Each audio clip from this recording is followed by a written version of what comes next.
Assalamualaikum warahmatullahi wabarakatuh. Perkenalkan, saya Lukman Asraf, NIM 23060404130. Di sini saya akan mengerjakan tugas pendidikan agama Islam, yaitu tugas video kuliah 7 menit dengan tema hakikat manusia.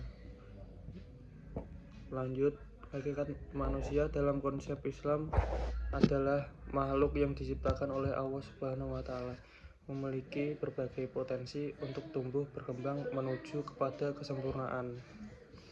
Dan yang pertama adalah terdapat cerita pada dahulu berulang kali protes dilontarkan para malaikat ketika Allah hendak menciptakan Adam sebagai bapak manusia yang akan berkembang turun-temurun di muka bumi. Berbagai argumen dan rayuan bujukan dikemukakan, namun Allah kemahakuasaannya tetap menciptakan manusia. Seperti Quran Surat Al-Baqarah ayat 30 dengan arti, "Dan ingatlah ketika Tuhanmu berfirman kepada para malaikat, Aku hendak menjadikan khalifah di bumi.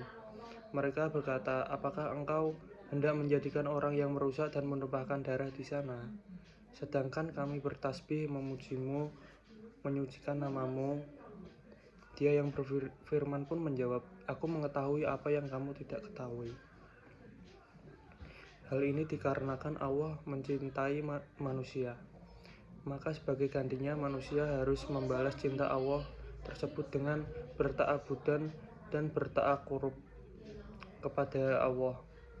Inilah salah satu gambar manusia yang ideal, di mana Al-Quran banyak berbicara tentang manusia sebagai salah satu makhluk yang unik baik secara fisik maupun psikis. Oleh karena itu, untuk mengetahui konsep Islam tentang hakikat manusia dengan berbagai potensinya, haruslah merujuk kepada wahyu yang diturunkan Allah kepada hambanya. Karena dialah yang menciptakan manusia. Manusia merupakan makhluk ciptaan Allah yang paling sempurna dibanding dengan makhluk-makhluk yang lain. Kesempurnaan itu dimiliki oleh manusia karena Allah memberikan keistimewaan berupa akal pikiran yang tidak dimiliki oleh makhluk-makhluk lainnya. Di samping itu, Allah juga melengkapi kesempurnaan manusia dengan memberinya daya hidup, mengetahui, berkehendak, berbicara, melihat, mendengar, berpikir, dan memutuskan. Semua daya tersebut telah dibawa oleh manusia semenjak ia dilahirkan dalam keadaan fitrah. Dilihat dari proses penciptaannya, Al-Quran menyatakan proses penciptaan manusia dalam dua tahapan yang berbeda, yaitu pertama disebut dengan tahapan primordial. Dalam hal ini, manusia pertama Adam alaihi salam diciptakan dari tanah, yang kemudian dibentuk oleh Allah dengan seindah-indahnya. Kemudian Allah meniupkan ruh darinya ke dalam diri manusia. Kedua, disebut dengan tahapan biologi. Tahapan ini manusia diciptakan dari intisari tanah yang dijadikan air mani yang tersimpan dalam tempat yang kokoh. Kemudian air mani dijadikan darah beku yang menggantikan dalam rahim. Darah beku tersebut kemudian dijadikan segumpal daging dan kemudian dibalut dengan tulang belulang, lalu kepadanya ditiupkan roh. Kepadanya maksudnya adalah Allah. Berdasarkan proses penciptaan itu, manusia merupakan rangkaian utuh antara komponen materi dan imateri. Komponen materi berasal dari tanah, komponen imateri adalah roh yang ditiupkan oleh Allah Subhanahu wa Ta'ala.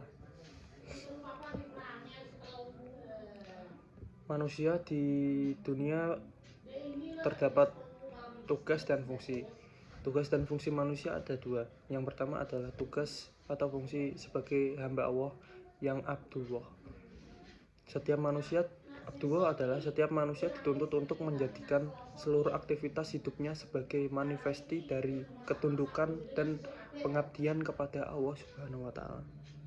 sebagai khalifah Allah. Yang kedua khalifah Allah.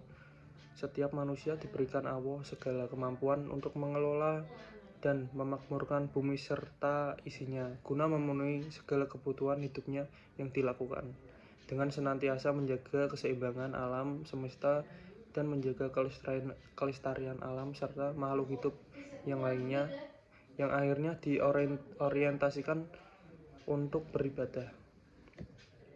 Secara etimologi, istilah manusia di dalam Al-Quran terdapat empat kata yang dipergunakan, yakni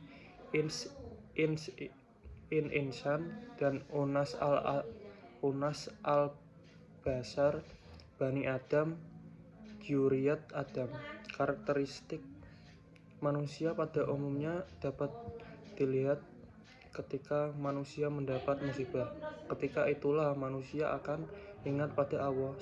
Sebaliknya, ketika manusia dapat kesenangan, kebanyakan manusia lupa pada Allah, sehingga lupa diri, tercabut dari kepribadian yang semula baik.